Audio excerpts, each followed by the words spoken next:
Buenos días, somos estudiantes de la Universidad del Tolima, del programa de licenciatura en Pedagogía Infantil. Nos encontramos cursando el cuarto semestre y para ello vemos pedagogías contemporáneas con nuestro tutor Juan Darío Grande. Mis IPAs, que está conformado por Erika Garzón y quien les habla Sandra Bejarano, le hablaremos acerca de una tesis de Emilio Tentin Fanfani. Entonces, para empezar, en el día de hoy trataremos quién es Emilio Tentin Fanfani. Entonces, es un licenciado en Ciencias Políticas y Sociales de la Universidad Nacional en 1968-1971. Es consultor de las organizaciones iberoamericanas en la Universidad Pedagógica de la provincia de Buenos Aires y se desempeña como profesor de la sociología en las facultades de la ciencia y sociales.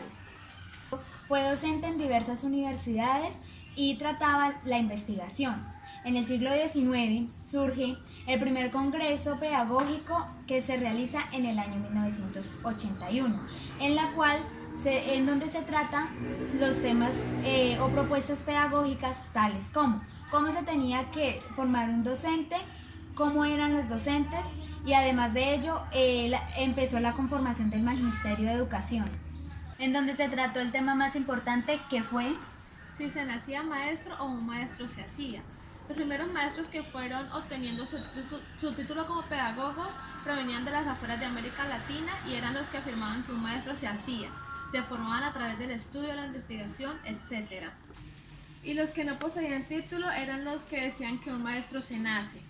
Esto surge a partir de la revolución industrial antes de esa nueva era, donde cualquier persona que obtuviese su título como bachiller podía ser docente sin tener ninguna expectativa.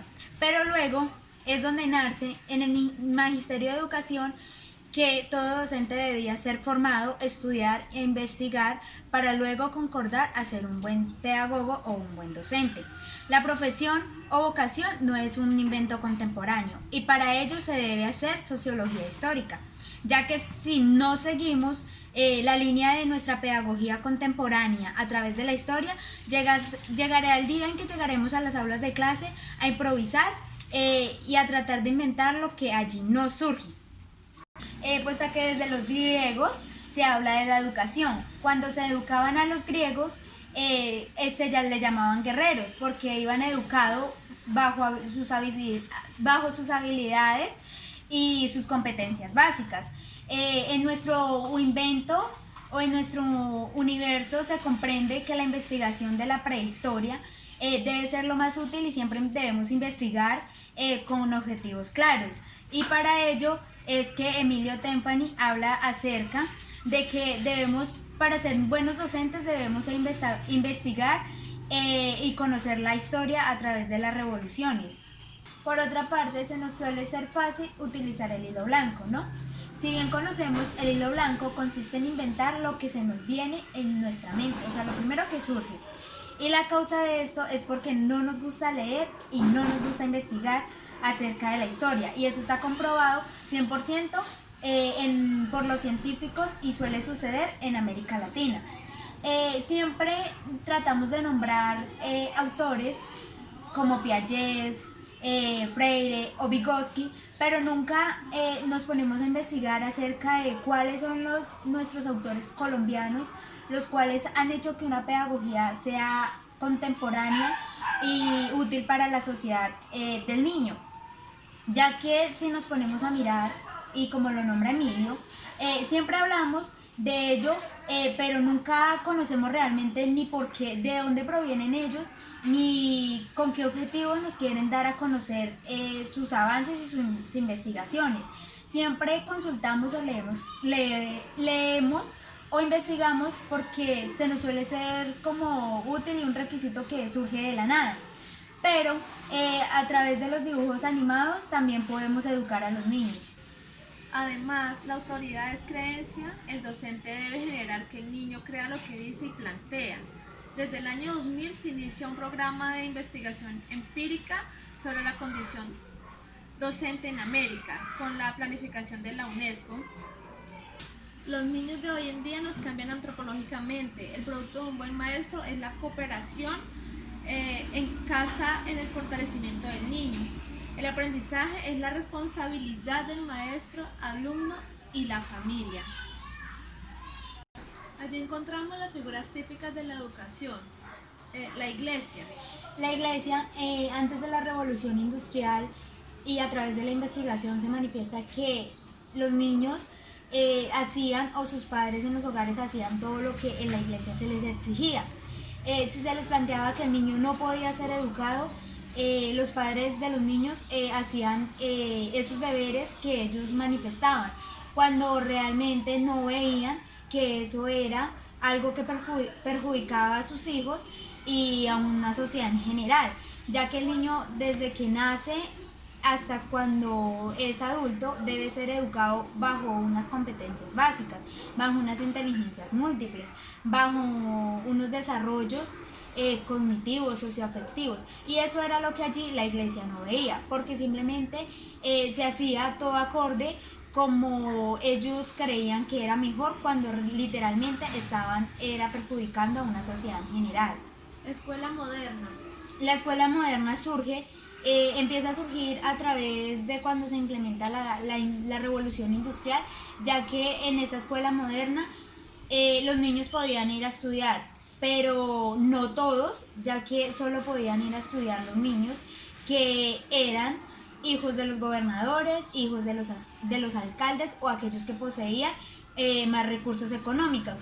Pero aquellos niños que eran, por decirlo así, campesinos, no podían acceder a esta educación, ya que ellos para aquella sociedad eran unas personas brutas e ineptas, cuando el niño siempre se debe considerar como el centro de atención de toda una sociedad. Y además de ello, en la escuela moderna los niños eran formados por aquellos docentes que no tenían un título, sino que simplemente eran graduados de bachiller y por serlo así podían ir a dar clases donde ellos quisieran. Y obvio tenían su sueldo, pero pues no hacían parte o sea, no cumplían reglas ni hacían parte de nada, porque pues todavía allí no surgía el Ministerio de Educación. Maestros. Cuando aparecen los maestros luego de la revolución industrial, la conformación del Magisterio de Educación, es allí donde los maestros empiezan a verse como lo más importante del mundo, porque los docentes somos los que iremos a educar y a fortalecer al niño para una vida contemporánea. Además de ello, los maestros deben poseer vocación por lo que se desea realizar. Un maestro no puede simplemente porque obtiene un título hacer parte como si fuese la autoridad principal en dicha aula de educación o en dicha institución, cuando el maestro es aquel que transmite al niño ciertos desarrollos y ciertas capacidades de aprendizaje. Además de ello, ahora surge la escuela nueva, los pedagogos, los nuevos licenciados, los cuales son los que de ahora en adelante iremos a conformar una mejor educación, ya que como se mencionaba anteriormente, si conocemos la prehistoria y seguimos el hilo de esta y las descendencias de esta, podemos llegar a unas conclusiones útiles, las cuales nos fortalezcan tanto a nosotros como docentes y tanto al niño, ya que la investigación hace parte de nuestra vida cotidiana. Siempre, si queremos algo, tenemos que estar investigando a través de este. El 37% de profesores de América son hijos de profesores. Siempre nos realizamos esta pregunta: ¿por qué será que el 37% de los maestros de América Latina son hijos de profesores? ¿Será porque les nace o porque se formaron, como se mencionaba anteriormente? Yo creo que es más que todo como por una convicción, como lo mencionaba Emilio, ya que los maestros son los que literalmente son los que ayudan a un país y a la conformación de esta, porque somos nosotros quienes fortalecemos el conocimiento del niño, ya que el niño viene con un conocimiento propio y pues todos los niños no son iguales, cada quien tiene su forma de pensar y tiene conocimientos propios, y además de ello no debemos hacer a un lado o excluir a aquellos niños que poseen alguna discapacidad, porque con la nueva ley de educación de la Ley 115 se manifiesta que todo niño debe ser incluido sin importar su raza, su género, su nacionalidad o su estrato social, ya que pues todos somos seres humanos y todos merecemos una educación eficaz. Un buen docente debe ser autorreflexivo, debe poseer respeto por el otro. Porque un docente debe ser autorreflexivo, porque si nosotros como docentes no autorreflexionamos a lo que pasa y a lo que surge, pues seguiremos cometiendo los mismos errores de la historia, ya que la autorreflexión nace como un principio ético-moral, ya que a través de este nosotros podemos mirar cuáles han sido las deficiencias de la educación y cuáles han sido los fortalecimientos, porque para ello nosotros diseñamos ciertas comparaciones y ciertas investigaciones, las cuales nos arrojan que la autorreflexión es la más útil para el docente, ya que enseña primero que todo tanto él como a sus niños a obtener respeto por los demás. Un pedagogo debe poseer autonomía y conocimiento autorreflexivo. Un buen pedagogo debe poseer autorreflexión y autonomía propia, ya que nosotros como docentes poseemos unos modelos pedagógicos, los cuales, y el que más me llamó la atención acerca de lo que hablaba Emilio, es el modelo de la construcción de habilidades. Además de ello, es un modelo debe ser un modelo el cual la docente transmita al niño mucho enriquecimiento, mucha afectividad. Además de ello, ser docente no es simplemente ir a un aula de clases a impartir un conocimiento o a fortalecer ese conocimiento y cansar al niño hasta querer llevarlo a que ya no quiera poseer más estudio.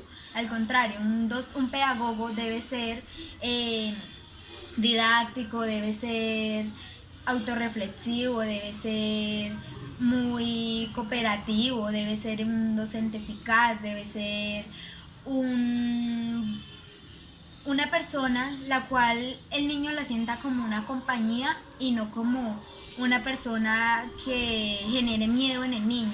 Debe ser además de ello, debe ser muy reglamentaria en sus cosas, debe llevar a cabo sus planes de curso.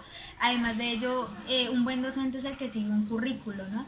El que lo sigue bajo unas habilidades, y además de ello es el mejor docente es el que implementa estrategias sin importar desde lo más mínimo hasta lo más grande, para que el niño se fortalezca en todo. Y ya para finalizar, se concluye que Emilio Tenfani es un licenciado de la investigación, y además de ello de la investigación socióloga, la cual trata de que todo docente debe ser enriquecido y enriquecedor para el niño, ya que si nosotros nos enriquecemos a través de la historia, podemos enriquecer al niño a través de esta, generándolo de buenos hábitos para obtener un óptimo desarrollo en él a través de nuestra historia, y que el niño se forme para la sociedad contemporánea, ¿no? Ya que siempre estamos en una sociedad que nunca está estable, sino siempre está inestable, y que donde se ve más afectados son los niños. Entonces, para ello queremos decir que si somos unos buenos maestros, lograremos obtener una educación de calidad bajo unas competencias claras.